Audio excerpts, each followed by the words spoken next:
Police अधीक्षक निलोत्पल यांनी पदभार स्वीकारल्यानंतर अवैध व्यवसायांवर धडक कारवाई सुरू झाली आहे।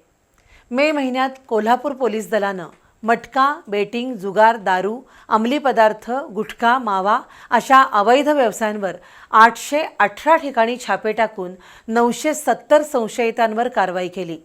या कारवाईत 1,40,69,69,000चं साहित्य जप्त झालं। कोल्हापूर जिल्ह्यात अवैध व्यवसाय सुरू राहणार नाहीत असा इशारा नूतन पोलीस अधीक्षक निलोत्पल यांनी पदभार स्वीकारतानाच दिला होता।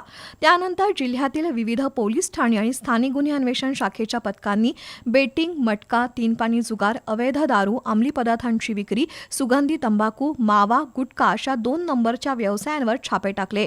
जिल्ह्यातील 818 ठिकाणी छापे टाकून पोलिसांनी 970 संशयितांवर कारवाई केली आहे। तर 1,40,69,70,000 रुपये किमतीचा मुद्देमाल पोलिसांनी जप्त केलाय। जिल्ह्यात कुठेही अवैध व्यवसाय सुरू असतील तर थेट आपल्याशी संपर्क साधावा असं आवाहन पोलीस अधीक्षक निलोत्पल यांनी केलंय। त्यामुळे सर्वच पोलीस ठाण्यांचे अधिकारी सतर्क झालेत।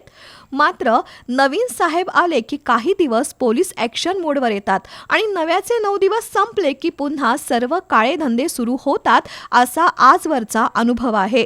पोलीस अधीक्षक निलोत्पल यांनी या परंपरेला छेद देण्याची गरज आहे।